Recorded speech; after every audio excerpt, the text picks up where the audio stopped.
Buongiorno a tutti, benvenuti a questa nuova intervista di Ance Verona. Oggi parliamo di un'importante opportunità per il settore dell'edilizia e del turismo, il bando regionale 2025 per le imprese turistiche ricettive del Veneto. Con noi c'è il dottor Enrico Miranda di Local Servizi alle Imprese. Benvenuto Enrico, buongiorno. Buongiorno Giustino e grazie, è un piacere essere qui per condividere queste informazioni con voi e con le imprese associate ad Ance Verona. Iniziamo subito con una panoramica. Qual è l'obiettivo di questo bando? Il bando mira a supportare la modernizzazione e l'innovazione delle strutture ricettive che sono localizzate in Veneto, con un focus principale su tre ambiti fondamentali: la transizione ecologica, la digitalizzazione e l'accessibilità.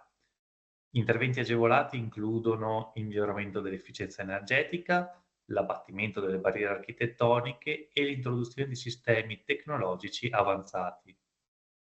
Quali sono le imprese che possono accedere a questi contributi? Possono accedere tutte le imprese definite come PMI, quindi piccole, medie e anche microimprese, che o gestiscono oppure possiedono, quindi sono proprietari di una struttura ricettiva localizzata in Veneto. Parliamo quindi di hotel, villaggi turistici, bed and breakfast, rifugi e qualsiasi altra struttura come definita dalla legge regionale 11/2013. Importante dire che le imprese devono essere attive e regolarmente iscritte alla Camera di Commercio e in regola con gli obblighi contributivi, oltre che rispettare poi quelli che sono altri parametri più specifici del bando. Perfetto, parliamo allora adesso delle agevolazioni economiche. Quali contributi sono previsti e in che misura sono previsti questi contributi? Il bando prevede un contributo a fondo perduto del 50% delle spese ammissibili. Questo se un'azienda partecipa in regime de minimis. Per quelle aziende che non trovano plafond nel regime de minimis, con il quale appunto possono ricevere il 50% fino a un massimo di 200.000 euro, possono optare per il regime di esenzione e in questo caso la percentuale si abbassa al 20% per le micro e piccole imprese fino a 1.000.000 di spesa, mentre per le medie imprese l'intensità è del 10% fino a 2.000.000.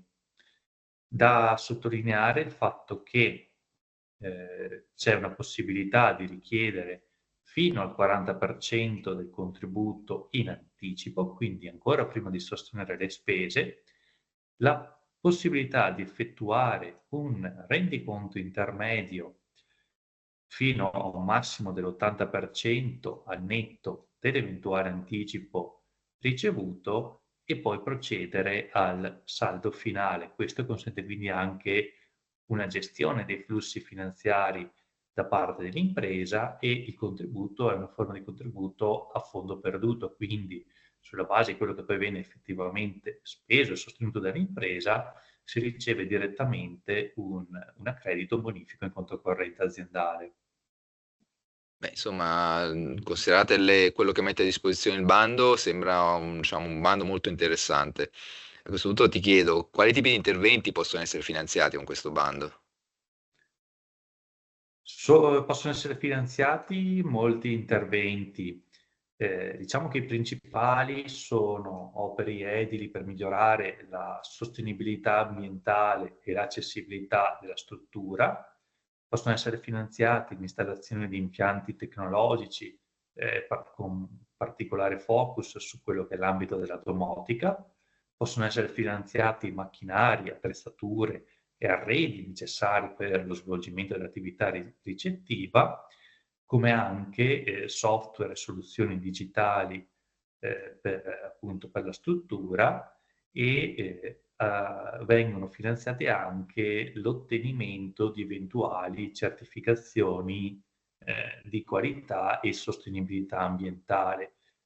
Da sottolineare anche l'arco temporale per il sostenimento delle spese, in quanto il bando consente 24 mesi dalla concessione del contributo per realizzare l'intervento.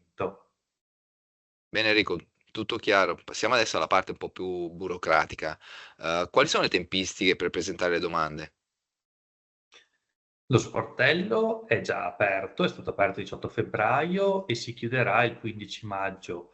Non rileva però il presentare la domanda per primi o per ultimi, in quanto il processo di selezione è una graduatoria a punteggio sulla base appunto del progetto che l'azienda intende proporre.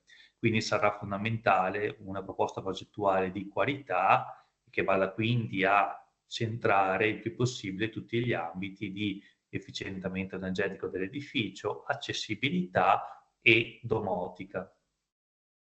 Ok, Enrico, allora ti faccio l'ultima domanda che forse è quella più importante per le nostre imprese. Perché questo bando è un'opportunità anche per le imprese edili, visto che si rivolge prevalentemente alle imprese del comparto turistico? È sicuramente un'opportunità, per le imprese associate ANCE, in quanto può essere un'ottima leva commerciale, in quanto molte delle opere, delle spese che sono ammesse, riguardano interventi appunto di ristrutturazione, ed edilizia e quindi gli associati ANCE possono offrire i propri servizi alle strutture ricettive che appunto avranno più facilità nel sostenimento della spesa grazie al contributo della regione. Ottimo, quindi sembra un'occasione che le nostre imprese non devono perdere. Io a questo punto non mi resta che ringraziarti, Enrico, per averci illustrato i dettagli di questo bando. Poi per avere maggiori informazioni le nostre imprese possono contattare o direttamente voi, di Glocal Servizi, oppure visitare il nostro sito che sarà sempre aggiornato su questa opportunità di, diciamo, di finanziamento. Grazie a voi e quindi rinnovo l'invito alle imprese a valutare questa opportunità e eventualmente siamo a piena disposizione per una prima consulenza e una fattibilità gratuita. Grazie a tutti per l'ascolto e alla prossima puntata con Glocal e con altre opportunità di finanziamenti. Arrivederci.